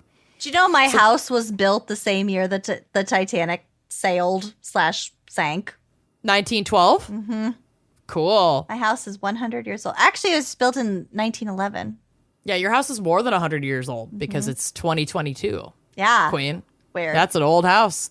This old wait. house. No, it was 1921 it was built. Oh, then 10 years almost after. 9 years after. Either way, math. Woohoo! That's all right. I'm an engineer. So the British ocean liner was built by the White Star Line as one of 3 luxury ships, the Olympic, the Britannic, and the Titanic. Wow. These were the biggest ships they had ever built for their fleet, which at the time, like around 1912, included 29 ships. They needed these new ships to be groundbreaking because they were lagging behind their competition in steamers, a company called Cunard, which built the famous Lusitania and Mauretania in 1906. And these were known worldwide as the... the Lusitania is like a very famous They're ship. both famous, but I think it's funny to But it is funny to think talk about about a famous ship. ships. I know. Well, the Titanic, arguably the There's most one. famous ship. There's one. And the Edmund Fitzgerald. Well, right. There's a handful. And the SS Sulphur Queen.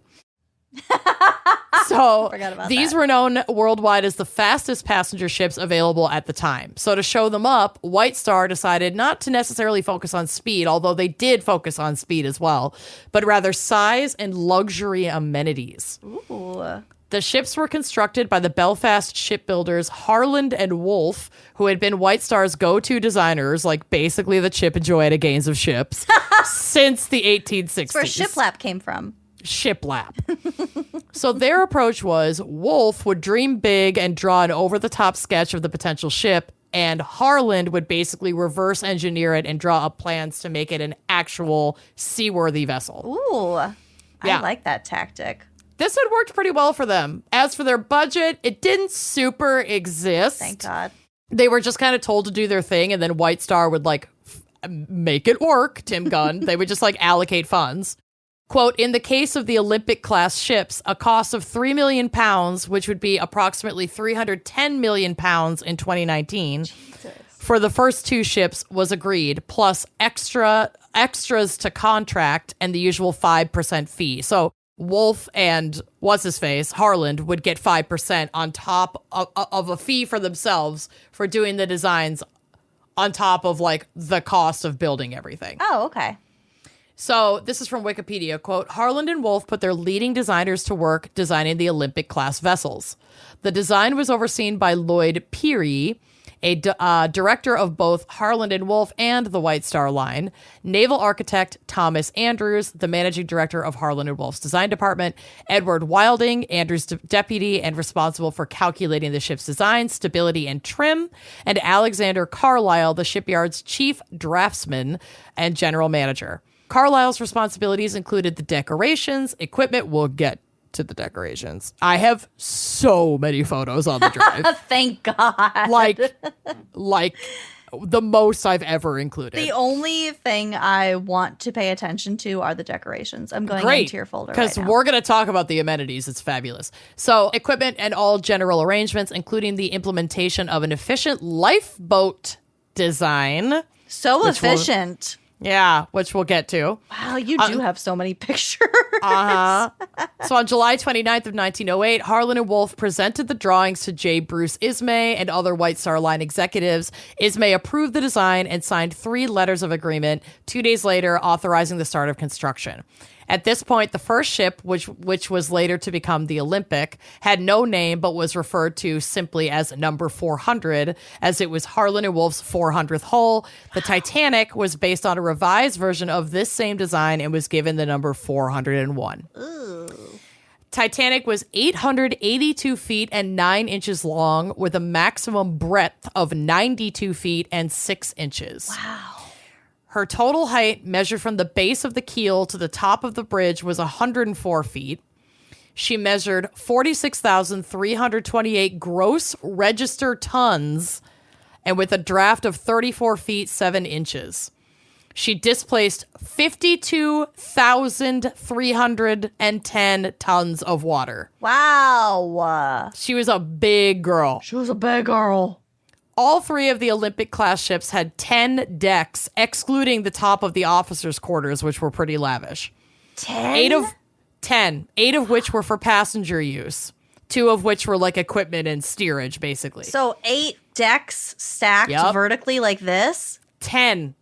Oh my God. 8 for passengers. She is a big girl. She had 3 main engines heated by burning coal, which we all know from the iconic scenes of the film were absolute hell to power. Oh, yeah. And all shoveled into these massive coal-burning stoves by fucking hand. The Titanic had multiple bunkers that could hold over 7,000 tons of coal to keep the ship operating for its long voyages. Jesus Quote, Christ. the furnaces required over 600 tons of coal a day.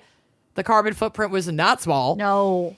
To be shoveled into them by hand, requiring the services of 176, they called them firemen, but they were like the people shoveling coal. Coalmen. Working around the clock. Jesus. 100 tons of ash a day had to be disposed of by ejecting it into the sea. Oh, where it just disappeared. Coal ash, where it just dissolved and didn't have any effect, I'm sure. The work was relentless, dirty, and dangerous, and although firemen were paid relatively generously for the time, there was a high rate of suicide among those who worked in that capacity, and how could there fucking not be? God. So while these poor bastards were down below contemplating ending their own lives and shoveling coal, the wealthy elite above were enjoying the most lavish amenities known to man on a ship at the time, literally using the Ritz Hotel as inspiration for the ship. Oh, good. First-class amenities included a 7-foot deep saltwater swimming pool, a gymnasium, a squash court, and a Turkish bath, which comprised electric bath, steam room, cool room, massage room, and hot room. Which sounds incredible. I love how they really wanted a saltwater swimming pool on this. On the ocean. This frigid liner. ocean. Yeah. A lounge in the style of the Palace of Versailles. Cute. An enormous reception room. A men's smoking room, men only. Mm-hmm. And a reading and writing room where they would allow the women to read. There were multiple... but not right. There were multiple dining experiences. Excuse me. And this wine is making me burpy, including an a la carte restaurant, again in the style of the Ritz Hotel, a café parisien, decorated in the style of a French sidewalk cafe. Cute. There's photos of that on the drive too. Complete with ivy-colored trellises and wicker furniture, and there was a veranda cafe where tea and light refreshments were served that offered grand views of the ocean. At 114 feet long by 92 feet wide, the dining saloon on D deck was the largest room afloat and could seat almost 600 passengers at a time to dine. Gross. Yeah, that's way too many people. No. Obvi, like I said, there are tons of photos on the drive, including the iconic first-class staircase upon which Rose sees Jack in a tux and tails looking like an absolute snack, and they lock eyes, and in that moment, she realizes she is completely in love with him. I love that scene. I also Yep. love that scene when recreated by that black cat on Instagram. Yep, with a cat. Yep. So the Titanic and the Olympic were the largest ships that any shipbuilder had ever attempted at that time. Now it's like cruise ships are a dime a dozen, but whatever. They were built at the same time and took just over 2 years to complete. Quote, the work of constructing the ships was difficult and dangerous. For the 15,000 men who worked at Harland and Wolff at the time, safety precautions were rudimentary at best. A lot of the work was carried out without equipment like hard hats or hand guards on machinery. Oh my God. Imagine As the a- injuries. Well, as a result, during Titanic's construction, 246 injuries were recorded, 28 of them, quote, severe, such as arms severed by machines or legs crushed under falling pieces of steel. 6 people died on the ship herself while she was being constructed and fitted out, and another 2 died in the shipyard workshops and sheds, just like using the equipment. Jesus. Yep. Just before the launch of the Titanic, a worker was killed when a piece of wood fell on him and just crushed him. Oh my God. Yeah. And there are some, like, I found some rare photos of the Titanic, and there are some, like, under construction pictures. It's not massive. Yeah, it's not great. Like, it looks really fucking scary. No. Ugh. Big hard pass. One of the defining features of the ship, of course, was its hull of compartments. So this is from history.com. Quote, it spanned 883 feet from stern to bow, and its hull was divided into 16 compartments that were presumed to be watertight. Oh no. Because 4 of these compartments could be flooded without causing a critical loss of buoyancy, the Titanic was considered unsinkable, end quote. And it was also considered that even if it had it had overflowed into beyond 4 compartments of the 16, they believed that because of the way that the compartments were built, it would take days if they got into an accident for the Titanic to sink. And as we know now, it took hours, and we'll get to why. Wow. Weird. Yeah. So these holes are just filled with air. It's just the air cushioning. It's the hull. Yep, they're just empty, and they basically fitted these, like, 16 separate, like, doors that were supposed to be watertight so that if they sprung a leak, they could seal off the remainder of the doors, and that leak could be contained within those compartments of the hull until rescue could come, or they could get ashore. Great. And keep the boat itself buoyant so that it doesn't go to the bottom of the fucking Atlantic. Yep. Okay. Oh. So in 1909, the Titanic was nearly complete, and in 1911, it was deemed ready for a sea test. This test wasn't actually done until April of 1912, only 8 days before her maiden voyage was scheduled to take off. So it was scheduled to take off on April 10th, 1912, and they did their sea test on April 2nd. Okay. So this is again from Wikipedia. The sea trials consisted of a number of tests of her handling characteristics carried out in Belfast and then in the open waters of the Irish Sea. Over the course of about 12 hours, Titanic was driven at different speeds, her turning ability was tested, and a crash stop was performed in which the engines were reversed full ahead to full astern, bringing her to a stop in 850 yards or 3 minutes and 15 seconds. So like that all checked out. They were like, okay, this emergency stopping works. We can come to a full stop within 3 minutes and 15 seconds. That's pretty good for a ship that size. Yeah. The ship covered a distance during this test of about 80 nautical miles, which is 92 land miles. I don't really know why they're different, but water is crazy. Averaging 18 knots, which is about 21 miles an hour, and reaching a maximum speed of just under 21 knots, which is like 24 miles an hour. On returning to Belfast at about 7 p.m., the surveyor signed an agreement and account of voyages and crew, valid for a year, which declared the ship seaworthy. Then, on April 10th, 1912, Jack won his steerage ticket in that poker game, and off he went. With his cute Italian friend. So cute. So the ship sailed without incident for 5 days before it, obviously, as we know, hit an iceberg that would be her downfall. At 11:40 p.m. on the 14th of April, lookout Frederick Fleet spotted an iceberg immediately ahead of the Titanic and alerted the bridge. And there's a photo on the drive of the iceberg that is presumed to be the one that sank the Titanic. It's horrifying. It's big. Yeah. I mean, it looks big, but in the world of icebergs, it's like not that crazy. And obviously, as we know, there's a lot more underneath. It's what's below, and not above. Well, she's sturdy. I think the fact that most of it is below means that it doesn't makes it scary. move. Yep. You don't just hit it and it just gets out of your way. Right. Well, I mean, there are theories on that, but yes. So first iceberg, officer, right ahead. Oh, right ahead. First officer William Murdoch ordered the ship to be steered around the obstacle and the engines to be reversed, but it was too late. The starboard side of the Titanic struck the iceberg, creating a series of holes below the waterline. The hull was not punctured by the iceberg, but rather dented in such a way that the hull's seams buckled and separated, allowing water to rush into the hull. 5 of the ship's watertight compartments were breached like immediately. And we they knew already that know 4 that was the max. 4 was kind of the max to not be in an emergency situation. Oh, no. It soon became clear that the ship was doomed, as she could not survive more than 4 compartments being flooded.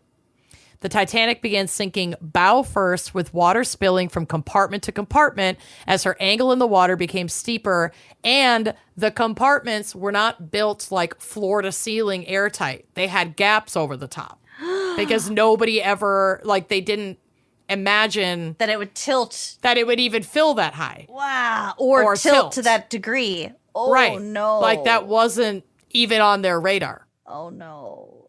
So water spilling from compartment to compartment as her angle in the water becomes steeper. And by early morning on April 15th, she had split in half, as we know, and begun to truly sink to the bottom of the ocean.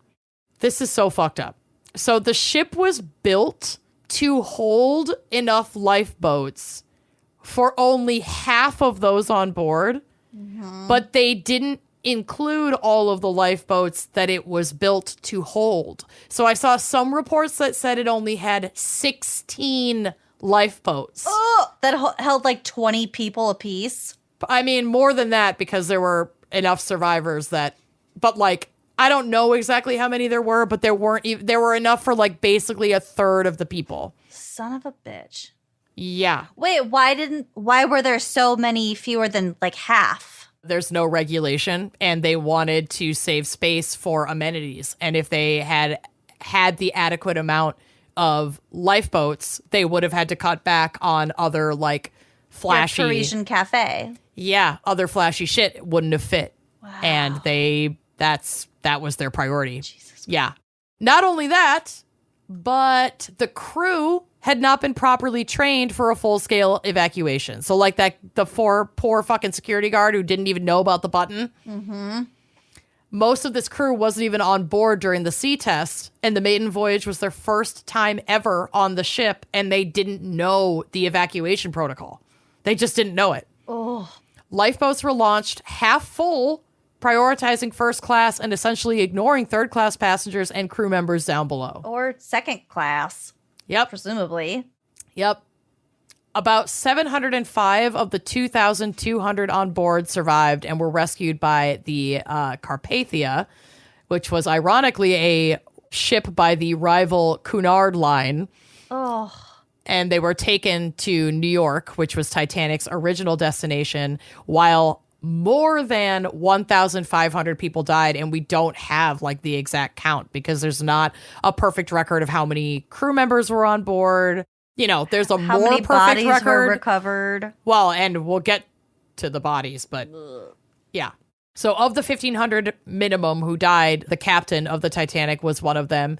And his last words were, quote, "Well, boys, you've done your duty and done it well. I ask no more of you. I release you. You know the rule of the sea. It's every man for himself now, and God bless you." Ugh. Yep. Jesus Christ. So of the over 1,500 people who died, only 306 bodies were found after the sinking. Oh my God. Yeah. So many families never even had the chance to put their loved ones to rest. So they just sank, went down with the ship, were eaten or whatever. They just never fucking found them. It's 1912. How are they gonna recover all that? They fished out enough like frozen people from the water, but They still haven't found any more. I don't think so. Wow. Well, by the time we have the technology to like really do some serious exploration of the wreckage, decades have passed, and you're in a current in the vast ocean with all manner of sea life nibbling at you. Yeah. It's not, it's not like being at the bottom of a lake. Yeah. Ugh. Yeah. But Just how did this... having found nothing though is sort of surprising. Yeah. I mean, I'm sure there's probably like some remains that were recovered, but there was no like DNA database. Like, how are you gonna know who they belong to? Right. Not who they belong to, but just like, oh, here's who are they? One. Right? Yeah, I don't know. I mean, I just think it would be almost impossible to recover. Yeah. Jesus. So how did this unsinkable ship go down from an engineering perspective? Well, we all know the like theory about the impact with the iceberg that was like kind of a mess, that if the ship had like powered through head on, there might have been less damage, but we can't confirm that, and there's also more to it instead than of like swiping the whole side. Exactly. They could have gone through it and maybe like broken it up. Maybe. But it's hard to know. It's really hard to know because then it could have just scraped both sides. Like, we don't know. It could have, just like hit the whole front of the boat. Like, just, I don't know. Yeah. Who fucking knows? And so I'm not an engineer, so I'm going to be reading directly from an article explaining the engineering failures of the Titanic from mechhead.com. Quote, on an expedition in 1991 to the Titanic wreck, scientists discovered a chunk of metal. Scientists meaning Bill Paxton. Yes, of course. Discovered a chunk of metal lying on the ocean floor, the heart of the ocean, that once was part of the Titanic's hull. The frisbee-sized piece of steel was an inch thick with 3 rivet holes, each 1.25 inches in diameter. Since the retrieval of this piece of steel, extensive research has been done to uncover additional clues to the cause of the rapid sinking of the Titanic. When the Titanic collided with the iceberg, the hull steel and the wrought iron rivets failed because of brittle fracture. This is a type of catastrophic failure in structural materials. Brittle fracture occurs without prior plastic deformation and at extremely high speeds. The causes of brittle fracture include low temperature. Ooh, like the O-rings. The O-rings, yep. High impact loading and high sulfur content. On the night of the Titanic disaster, each of these 3 factors was present. The water temperature was below freezing. The Titanic was traveling at a high speed on impact with the iceberg. And the hull steel contained high levels of sulfur. Oh, shit. The first hint that brittle fracture of the hull steel contributed to the Titanic disaster came following the recovery of that piece of the hull steel from the Titanic wreck in 1991. So it had been like almost 100 years before we even had this fucking technology to get this information. Dang. Yep. After cleaning the piece of steel, the scientists noted the condition of the edges. Jagged and sharp, the edges of the piece of steel appeared almost shattered like broken china. Also, the metal showed no evidence of bending or deformation. Typical high-quality ship steel is more ductile and deforms rather than breaks. The material used in Titanic showed brittle properties under the cold weather temperatures that caused that catastrophic failure. Wow. This is why it's important for engineers to study the materials. Exactly. Yeah. Exactly. So the wrought iron rivets that fastened the hull plates to the Titanic's main structure also failed because of brittle fracture from the high impact loading of the collision with the iceberg and the low temperature water on the night of the disaster. So not only was like the steel was shitty, the rivets holding everything together also were shitty in those conditions. I mean, it might have been the same material. Yeah. Yep. So with the ship traveling at nearly 25 miles per hour, the contact with the iceberg was probably a series of impacts that caused the rivets to fail either in shear or by elongation. As the iceberg scraped along sections of the Titanic's hull, the rivets were sheared off, which opened up riveted seams and let all that water in. Oh, my God. So it's like all these little, and there's so much pressure because it's so much water that like all these little cuts all along the side of it and these popped rivets was enough to let all that fucking water in. And then the surrounding steel that the rivets are attached to was also brittle. So it was essentially, like they were saying, it was exploding like China, like it was just breaking apart. And also, I can imagine, I don't know about like all the properties of steel and iron and all that, but as it's like scraping along, like the vibrations between all of the materials probably aided in all of that destruction. Help. Oh, yeah. Probably did not help at all. Oh, scary. So along with the material failures, poor design of the watertight compartments in the Titanic's lower section was also a factor in the disaster. The lower section of the Titanic was divided into 16 major watertight compartments, as we mentioned, that could easily be sealed off if part of the hull was punctured and leaking water.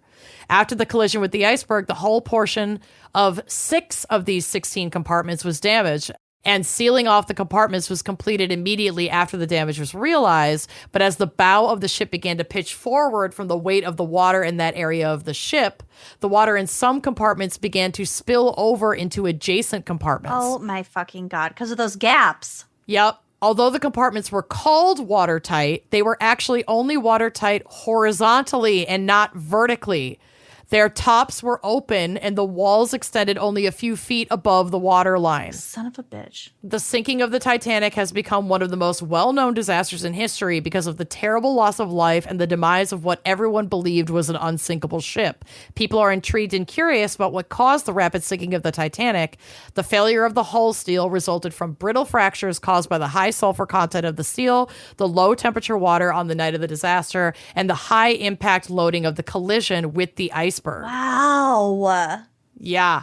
So when the Titanic hit the iceberg, the hull plates split open and continued cracking as the water flooded the ship because now there's more pressure and more cold water inside of the hull. Yeah. So it just kept causing these little like explosions of brittle steel. Oh my God. Can you even fucking imagine? Like, No. think of the sound that would be making. My first thought was how fucking loud. Especially down below for the third class passengers and steerage and like all the people working on the ship. Yup. Like, oh, and they're trapped down there. Yeah. They're not getting out. They're not getting out. They're drowning. Oh, God. Yep. Other engineers agree with this assessment. Charles Murray wrote for Design News in 2015 that, quote, cold temperatures caused the hull of the RMS Titanic to fail, but with better metallurgy.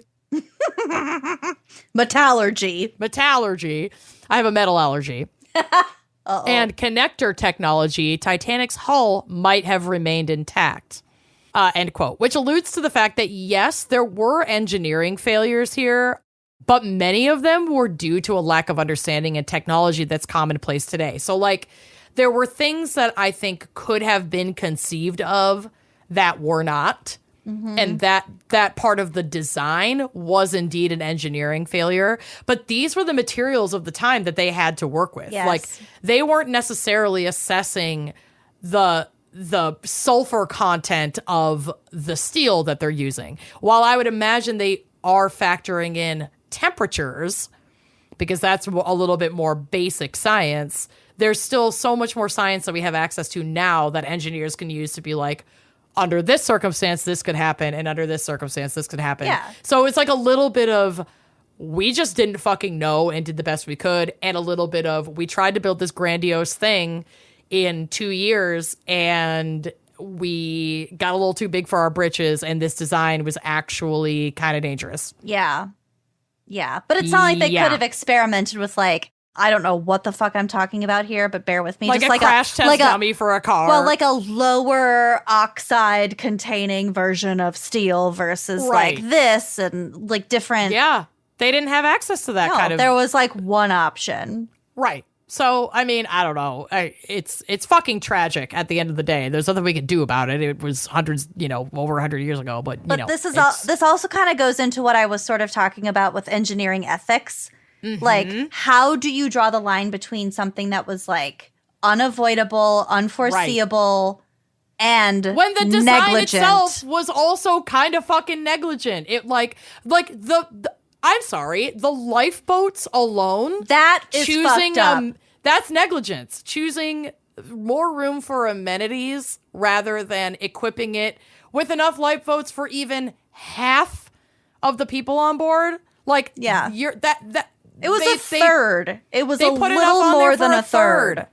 Yeah, because they got cocky and they were like, we built this unsinkable ship. We're not even going to fucking need these anyway. Yeah, but at the same time, the gaps at the top of the hull with all these compartments. I don't even know if that was negligent. It was just a design failure. But I don't know. It could be both. It could be both, but then also like the material, the rivets and the steel and the blah, blah, blah. That's I think, a little bit more unavoidable for the time. But it's all a spectrum. Like maybe not the lifeboat thing, but like. So much was going wrong with the time. She was doomed so much from the start. Was going on. Like what we were saying, there are so many people top to bottom working on this, overseeing it, funding it. 15,000 people worked on building this boat. That was a political issue in itself. Like it's all the more money. It's capitalism. They were trying to beat it. Yeah. Yeah. They were trying to keep up with and then surpass their competitor. And they didn't drop some balls along the way. Jesus Christ. I mean, they surpassed them in most famous shipwreck. Yeah. So that's pretty tight. Yeah. And, of course, last but not least, I couldn't talk about the Titanic without mentioning the unsinkable Molly Brown, who inspired unsinkable Helen's nickname. Yes. And I have a fun fact. Helen was born 5 years to the day after the Titanic sank, April 15th. I didn't know that was her birthday. Her birthday was April 15th, 1917. 5 years to the day. Yep. God bless her. Unsinkable Helen. So Molly was born, well, her name is Margaret, and most people called her Maggie, but then she just ended up with this, like, posthumous nickname, even though, like, no one called her Molly during her life, but whatever. She was born in 1867 and lived until 1932, so 65 years old. She was a socialite who was expected to marry rich, but ended up marrying for love. She famously said, quote, "I wanted a rich man, but I loved Jim Brown. I thought about how I wanted comfort. I thought about how I wanted comfort for my father and how I had determined to stay single until a man presented himself who could give to the tired older man the things I longed for him." So she wanted her dad to have like a comfortable retirement. Yeah. But Jim was as poor as we were and had no better chance. I struggled hard with myself in those days. I loved Jim, but he was poor. Finally, I decided that I'd be better off with a poor man that I loved than with a wealthy one whose money had attracted me. So I married Jim Brown. Aww. She ended up rich as fuck anyway. Well, yeah, they ended up really well off with success in the mining industry. He was working with Ibex Mining Company and doing such instrumental work for the mining industry itself. I don't know if he was an engineer or what. I didn't go down this rabbit hole because my case is already really long. But he was so like integral to that company that he was awarded over 12,000 shares in the company and given a seat on the board. So he like really made a name for himself in mining, and it blew up this industry. Love it. So during this time, Molly dedicated her life to supporting the mining families, specifically making sure they were fed and properly cared for. She and JJ actually divorced before she got on the Titanic because she loved the socialite life and he didn't. Ooh, Molly. So she was like, if you're not going to be coming out with me on your arm, I got to go. So they broke up. Oh, Margaret. Yeah. She boarded the Titanic a free agent.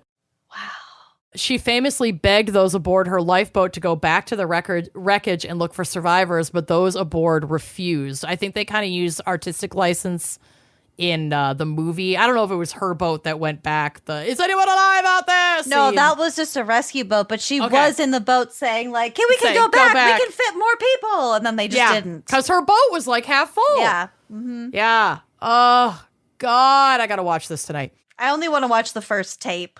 The second tape is too sad. I'm going to watch it all. So she spent the remainder of her life after surviving the wreckage fighting for workers' rights and also heavily involved in women's suffrage.